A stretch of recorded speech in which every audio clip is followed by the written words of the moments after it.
नानक का शिष्य उस परम समाधि का अनुभव कर रहा है। ठीक उसी घड़ी इधर ज्ञान सुना, इधर समाधि हो गई। गुरु नानक भी समाधिस्थ, लेना भी समाधिस्थ। गुरु और शिष्य का भेद खत्म हुआ, शिष्य गुरु हो गया, गुरु शिष्य में ही समाहित हो गया, एक हो गए। और अगले ही दिन सुबह सबके सामने आपने लेना को अपने गले से लगाया और आलिंगनबद्ध हो कहा कि आज से तू मेरे अंग लगा है, तेरा नाम अंगद है, तू मेरा ही अंग है, तू मेरा ही भाग है, और आज से इस गुरता गद्दी को मैं तुम्हें सौंपता हूं। नारियल और 1.25 रुपया रखा अपने ही शिष्य लहने के पैरों में और शीश झुकाया। कहते उस समय लहना जो अब अंगद है फूट फूट के रोने लग गए। ये कैसा दिन है, जिस सदगुरु के सामने दंडवत प्रणाम करते हुए आनंद से थकते नहीं थे, आज वह गुरु सर झुका रहा है उसी के पैरों में। पर इधर गुरु ने अपना स्पर्श दिया, अंगद फिर से समाधिस्थ हो गए। अपनी सारी जिम्मेदारी इस अपने उत्तम शिष्य को दे दी। कहते हैं, ये कितनी बात सत्य है मालूम नहीं, पर कुछ एक इतिहासकारों का कहना है कि इस दिन के बाद से गुरु अंगद के दाएं पैर के अंगूठे में एक ऐसा फोड़ा बना रहा था जीवन, जो कभी ठीक नहीं हुआ। कारण कहते जिस समय नानक ने अपना सर झुकाया तो दाहिने पैर के अंगूठे में सर लगाया था, और भीतर में अंगद के दिल में यह ख्याल आया कि इस पैर में तो कोढ़ हो जाना चाहिए जिस पे गुरु का सर लगा है। कहते ये कितनी बात सत्य है, पर इतिहास और गुरु के प्रेम करने वाले व्यक्तियों ने जब रचनाओं को लिखा है तो दे से इट हैपेंड, और पूरे जीवन उनके दाएं पैर में ये फोड़ा बना रहा, नासूर हो गया, उन्होंने उसे ठीक नहीं होने दिया। किसी ने कहा कि ऐसा क्यों, इतना दंड स्वयं को क्यों? बोले आत्मा के तल पर नानक की ज्योत मेरे में है, पर क्या करूं, देह के तल पर जो मैं शिष्य था वो शिष्यत्व इतने जोर से छलांग मार के बाहर निकला है जो सहन नहीं कर सका कि मेरा गुरु, मेरा ईश्वर समान गुरु मेरे पैर पे झुके। श्रद्धावानम लभते ज्ञानम, जिसको श्रद्धा है उसी को ज्ञान की उपलब्धि होती है। और किसको, तत्परः संयते इंद्रियः, जो जागृत है, तत्पर अर्थ इज रेडी टू एक्सप्लोड, तत्परः संयत इंद्रिय, और इसकी इंद्रियां भी संयत। अब देखिए, श्रद्धा तो कईयों को हो सकती है पर इंद्रियां संयत नहीं होती, इसीलिए ज्ञान समाधि में बदलता नहीं। Condition number 1, your senses and your mind should be in control, balanced. Condition number 2, you should have a great Shraddha, a total surrender. Absolutely no condition in your surrender. इसलिए समर्पित नहीं हो रहा गुरु को कि मुझे समाधि मिल जाए। शिष्य इसलिए समर्पित हो रहा है कि इसके अलावा और कोई चारा ही नहीं है, इसके अलावा और कोई चारा ही नहीं, और उसको इस समर्पण में सुख है, आनंद है। ये उसका परमानंद है कि वो गुरु का हो गया, क्योंकि उसे मालूम है कि गुरु उसका है, ये निश्चय। श्रद्धावानम लभते ज्ञानम तत्परः संयते इंद्रियः। और अगर ये दोनों शर्तें आपकी पूरी हो गई तो क्या होगा? ज्ञानम लब्ध्वा, ज्ञान मिल जाएगा। कैसे और कब? अचिरेण, तत्क्षण, उसी समय। परम शांति अधिगच्छति, माने परम शांति को वह प्राप्त कर लेगा। कब? अचिरेण, पर किसको? जो तत्पर है, the one who is ready and prepared.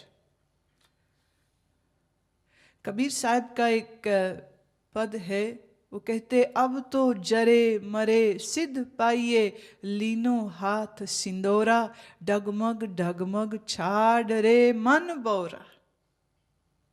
रे मेरे मन तू डगमगाना छोड़। जैसे वह स्त्री जो अपने मृत पति की चिता पर सती होने के लिए हाथ में नारियल लेके निकल पड़ती है, अब नहीं उसको कोई रोक सकता। उस समय में सती प्रथा थी।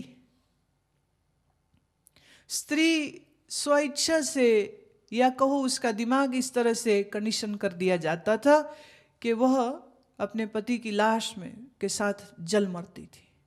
अब एक बार उसने लाल वस्त्र पहन लिए, सिंदूर लगा लिया और हाथ में नारियल पकड़ लिया, ऐसी स्त्री जो अब सती होने को तैयार है, अब उसे कोई न रोक सकेगा, क्योंकि वो रुकेगी नहीं, अब तो बात निकल गई।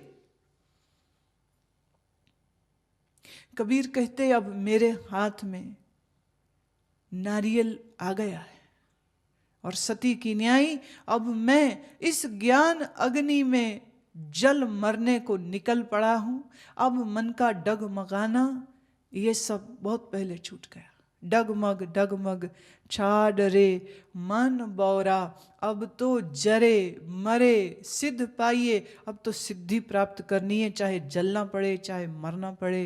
Whatever may come, now nothing can stop me from reaching my objective, and my objective is the Almighty, the cosmic existence. No one can now stop me. The urgency should be there.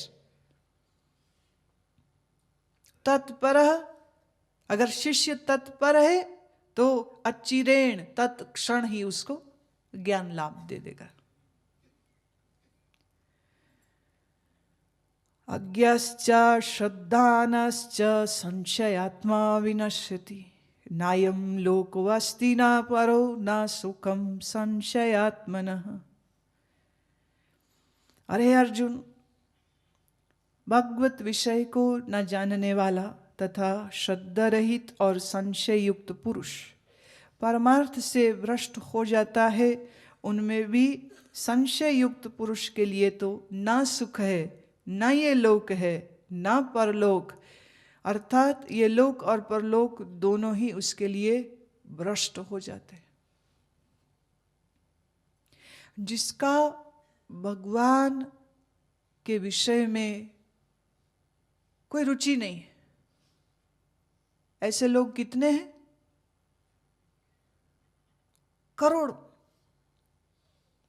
ना भगवत विषय में रुचि है, ना श्रद्धा है, ना खोज है। ऐसे लोग ना इस लोक में सुखी, ना उनको परलोक में सुख होगा। ये भी नष्ट, वो भी नष्ट। योगः संन्यस्त कर्माणं ज्ञान संचिन्न संशयम्, आत्मवन्तं न कर्माणि निबधन्ति धनंजय। हे धनंजय, समत्व बुद्धि रूप योग द्वारा भगवत अर्पण कर दिए हैं संपूर्ण कर्म जिसने, और ज्ञान द्वारा नष्ट हो गए सब संशय जिसके, ऐसे परमात्म परायण पुरुष को कर्म नहीं बांधते। कहाँ बांधेंगे कर्म, किसको और कैसे? जो ईश्वर के अर्पित हो गया, जिसने अपने कर्ता भोक्ता भाव को आग लगा दी, जिसने देह और अंतःकरण को संयमित कर लिया, और जिसने श्रद्धा की अग्नि में अपने संस्कारों को जला दिया, ऐसा व्यक्ति सब कर्म करते हुए भी अकर्ता का अकर्ता रहेगा और उसे कोई कर्म बांधेगा नहीं, बांध सकता ही नहीं। आत्मवंतम न कर्माणि, जो आत्मनिष्ठ है उसको कर्मों का बंधन नहीं होता, और जो देहनिष्ठ है उसको सब कर्म बांधेंगे। पहली गलती देह में हूं, दूसरी गलती, इस देह से जुड़े हुए जो व्यक्ति है वो मेरे। अब चक्र शुरू हो जाएगा शुभाशुभ कर्मों का। इसे ठीक करने के लिए इस गलती का सुधार कैसे हो? Step number 1, undo the mistake number 1, and that is being attached to the body, identifying with the body. Step number 1, disassociate yourself from body. Step number 2 is connected with step number 1. जैसे ही आपने शरीर से अपनी अहंता को तोड़ा, ममता अपने आप ही छूट जाती। देखें, जिस मनुष्य की मृत्यु हुई उसको मरने के पहले या मरने के बाद क्या कुछ विशेष कर्म करने पड़ेंगे जिससे उसका घर वालों से संबंध टूटे? नहीं नहीं, इधर मरे इधर संबंध गया। इधर मरा, इधर वो आदमी और औरत से लाश कहाया जाएगा और घर वाले इंतजाम करते और अनेक अनेक कर्म करते। हिंदुओं में बहुत से कर्म हैं ऐसे, जैसे तिनका तोड़ेंगे, माने तेरा हमारा संबंध खत्म।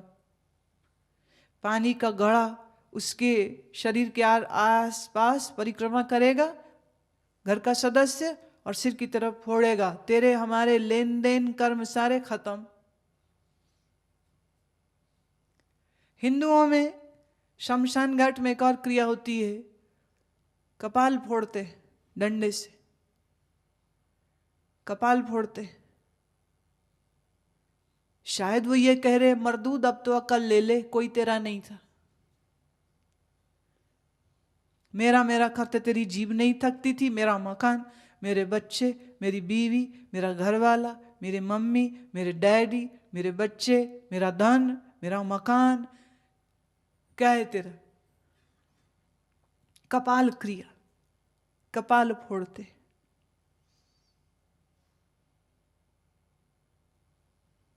तंत्रानुसार वो कहते हैं कि धनंजय नामी प्राण अभी शरीर में होता है, उसको शरीर से बाहर करने के लिए ये कपाल क्रिया की जाती है। पर ये सत्य नहीं है।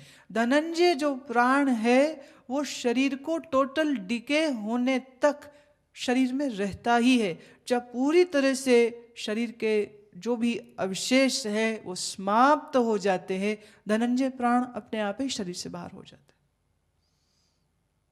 फिर डंडा क्यों मारते? हमारा मस्तिष्क, ये जो हमारी खोपड़ी है, ये बहुत सख्त हड्डी की होती। It's very very tough and very very thick bone. ये हो सकता है कि जब आग लगाई तो बाकी तो सारा शरीर जल जाए, पर ये सिर का हिस्सा पूरी तरह जले नहीं, इसीलिए उसको तोड़ना पड़ता है ताकि ठीक से स्वाहा हो जाए।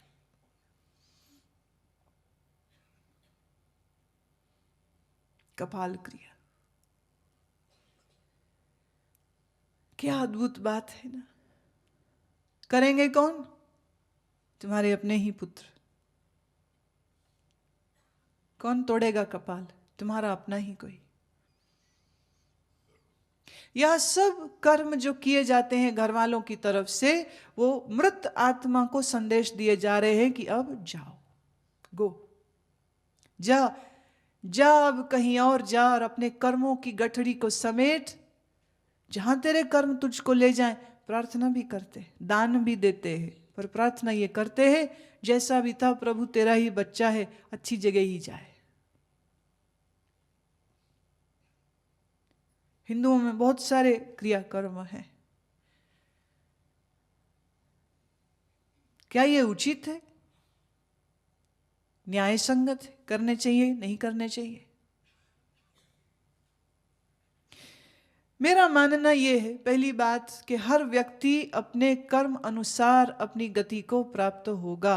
जिसने ता जीवन कुछ धर्म कर्म न किया हो, मरने पर उसके लिए तू कितना ही धर्म कर्म क्यों ना कर ले, वो उस समय अगर बोल सकता होगा तो बोलेगा कि क्यों पैसा फिजूल कर रहा है। मैंने सुना घसीटाराम आखिरी श्वासों पे था, डॉक्टर ने कहा 2-4 घंटे की बात रह गई, ये अब बस जाने वाले हैं। घसीटाराम चिल्लाया, बोले इसको क्यों बुलाया, खामखा 100 रुपया ले जाएगा ये फीस का, पता तो है मरने वाला हूं, अब क्यों बुला रहे डॉक्टर को। पत्नी बोली हद हो गई, अरे आपके स्वास्थ्य को, जीवन को बचाने के लिए जरूरी था इसलिए बुलाया। पर घसीटाराम को तब भी वैसे की चिंता लगी कि पैसे खत्म हो रहे हैं, फिजूल में खर्च कर रहा। वो उखड़ी उखड़ी सांसें ले रहा है और उसके दोनों बेटे बैठ के विचार कर रहे हैं कि ले जाएंगे कैसे। उसने कहा पिताजी ने सबक दिया था, धन को ऐसे ही व्यर्थ नहीं करना चाहिए, तो एक काम करते हैं, म्यूनिसिपैलिटी में फ़ोन करते हैं, उनकी गाड़ी आएगी, आप ही ले जाएंगे, आप ही कर भी देंगे, हमें कुछ खर्च नहीं करना पड़ेगा। छोटा भाई बोला, बोले 1 रुपया तो लगेगा ना फ़ोन करने का, कुछ अकल कर, 1 रुपया तो लगेगा ना फ़ोन करने का। जैसे ही श्वास निकलते हैं बताएंगे नहीं किसी को, रोना चीखना कुछ नहीं करेंगे, रात होगी इसकी लाश को उठाएंगे कहीं भी छोड़ाएंगे, आपे समाज समेटेगा। बाप उखड़ी उखड़ी सांसों में हिलने लग गया, तब उठाओ। बोले पिताजी क्यों, कह रहे उठाओ और मेरी चप्पल लाओ, मैं खुद ही चला जाता। वो उठ गया, चप्पल पहनने लगा, पहनते पहनते फिर चप्पल छोड़ दी। बोले पिताजी क्या, कहते चप्पल क्यों वेस्ट करनी, वो खराब होगी, वहां कोई और संभालेगा, तुम ही रखो, अभी पिछले महीने तो खरीदी थी, मैं नंगे पांव ही चला जाता। ठीक शमशान घाट में जाके श्वास छोड़ूंगा, वो अपने आप दहन वहन कर्म कर देंगे, तुम किनारे में बैठ के देख लेना कि सब ठीक ठाक हो गया कि नहीं।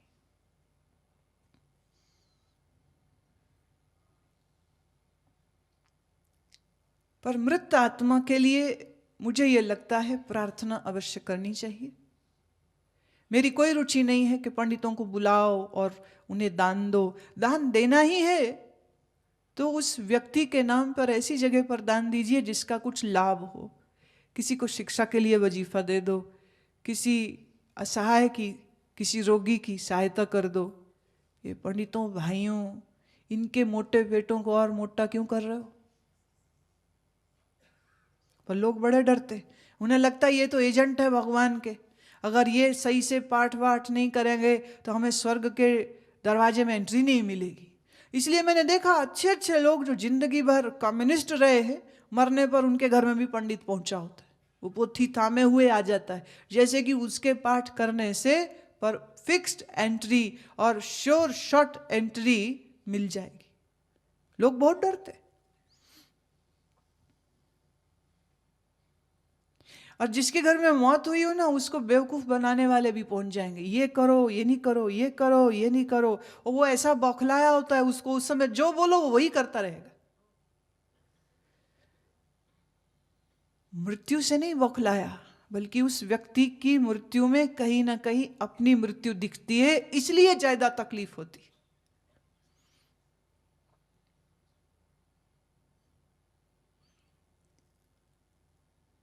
शरीर का संबंध मेरी मैं से टूट जाए, मैं यह निश्चय पूर्वक जान लूं कि देह मैं नहीं, मेरी नहीं, मेरे सारे संबंध झूठे हो जाते, सारे संबंध तोड़ने नहीं पड़ेंगे, ऐसे ही टूट जाते।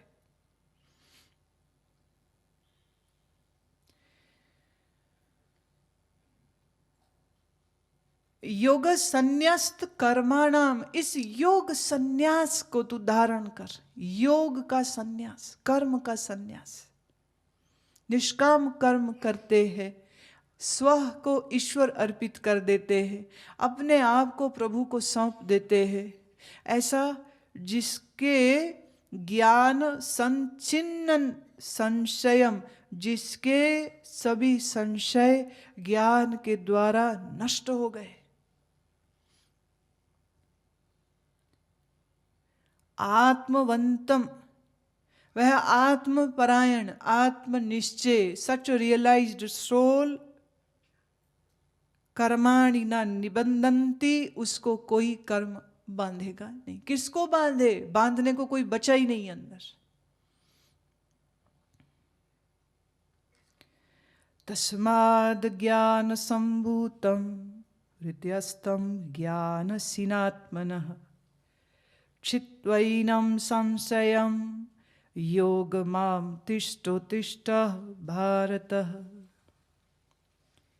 इससे भरतवंशी अर्जुन, तू समत्व बुद्धि रूप योग में स्थित हो और अज्ञान से उत्पन्न हुए हृदय में स्थित इस अपने संशय को ज्ञान रूप तलवार द्वारा छेदन करके युद्ध के लिए खड़ा हो। समत्व बुद्धि योग, इसे धारण कर। समत्व बुद्धि योग का अर्थ क्या है? कौन है जो सम है? कौन है जो सम नहीं रहता? ढूंढ दे। सम रहेगी ना? प्राण नहीं, मन नहीं, बुद्धि नहीं, सब बदलते। कौन है सम? तेरा निज अपना आप। इसी शुद्ध में मैं अपनी बुद्धि को टिका। समत्व बुद्धि, अकर्ता अहम, अभोक्ता अहम, साक्षी चेता केवलो निर्गुणश्च। मैं साक्षी हूं, इसके अलावा कुछ और हो ही नहीं सकता। ये मेरा निज स्वभाव है। हमें साक्षी होना नहीं, हम हैं। हम कर्ता होते, हम भोक्ता होते, ये झूठ है। पर मेरा साक्षी होना ये सत्य है, निर्विवाद सत्य, त्रिकाल सत्य। We don't have to do anything to be a witness. We are a witness. We don't have to do anything to be pure. You are pure. You don't have to do anything to get liberated. You are liberated. मुक्ति के लिए कुछ करना नहीं, तुम मुक्त हो, स्थिर हो, सत्य हो, चैतन्य स्वरूप हो। जानना समत्व बुद्धि, यह ज्ञान तेरी बुद्धि में समा जाए, टिक जाए, तेरा अनुभव हो जाए। इस समत्व बुद्धि योग में स्थिति कर और इस अज्ञान के संशयों को ज्ञान की तलवार से काट। Work tirelessly as long as it is needed. Keep on working. संशय को जगह न दे। संशय का निवारण ज्ञान के द्वारा करे। और अगर ये काम हो गया, भगवान कहते कोई कर्म तुझे बांधेगा नहीं, तो डरना क्या? समत्व बुद्धि योग में स्थित हो, उठ और युद्ध कर।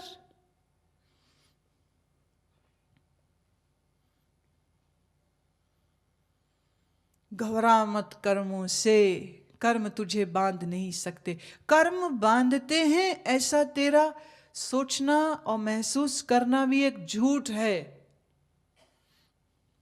तुम तलवार से आकाश को काटो, कटेगा नहीं। तुम आग से आकाश को जलाना चाहो, आकाश जलेगा नहीं। पर कभी तुमने देखा, जलती हुई लकड़ी से तुम तेज उस लकड़ी को घुमाओ तो यूं लगेगा कि जैसे कट गया, पर कटा नहीं। तुम तलवार को पानी में मारो, हो सकता है शायद for a fraction of a second ऐसा तुम्हें लगे कि तुमने पानी को काट दिया, पर पानी कटता नहीं,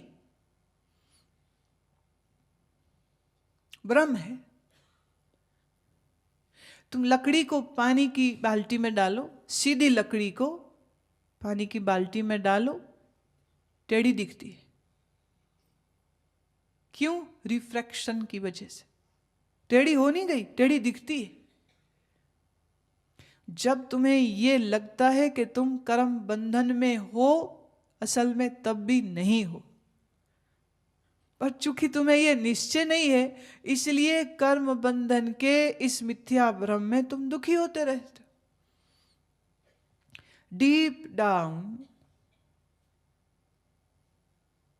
your mind, you are divine. मन की एक सतह है चेतन मन, इसी के नीचे है अचेतन मन। चेतन और अचेतन के मध्य में मन का एक तीसरा तल है, अवचेतन मन। इस अचेतन मन के तल के नीचे एक और तल है, वो है सामूहिक अचेतन मन। और इसी सामूहिक अचेतन मन के तले में, बेस में तुम हो जो परम चेतन है। Conscious mind, and underneath the conscious mind is subconscious. Underneath subconscious is unconscious. Underneath the unconscious is macro unconsciousness, the collective whole unconsciousness. And underneath that is the pure supreme consciousness. अंदर ही अंदर ही अंदर ही अंदर, गहरे ही गहरे ही गहरे ही उतरना। अपने चेतन मन से अवचेतन को खोजना है, अवचेतन से अचेतन को, अचेतन से उस सामूहिक अज्ञान को, और इस सामूहिक अज्ञान की दीवार को पार किया, वहीं तो सच्चिदानंद है सच्चिदानंद तुम्हारे ही पास। पर कितने पर्दों में? चार पर्दों में। और तुम अपने सचेत मन से इंद्रियों के द्वारा बाहर संसार में दौड़ लगाते फिर रहे हो, जबकि जाना था अंदर। अब जब तक बाहर दौड़ लगाओगे, अंदर पर्दे खुलेंगे कैसे? और अंदर के पर्दे खोलने के लिए इंद्रियों के द्वारों को बंद करना ही होगा, मन के द्वार को बंद करना ही होगा, और मन के तल दर तल, अंदर अंदर अंदर, भीतर भीतर भीतर भीतर उतरते उतरते उस परम चेतना तक पहुंचना। तुम्ही में है परमात्मा, यह बात सत्य है, पर इतने सारे पर्दों के बीच तुम्हें दिखेगा कैसे? ये खाली एक धारणा होगी कि भगवान हमारे अंदर है, विश्वास, मान्यता, और डगमग डोल 2 मिनट में हो जाते हो। जरा सी बात कोई तुम्हारी रुचि अनुसार ना हो, you get angry, frustrated, agitated, one thing not happening according to your plan, you are in rage.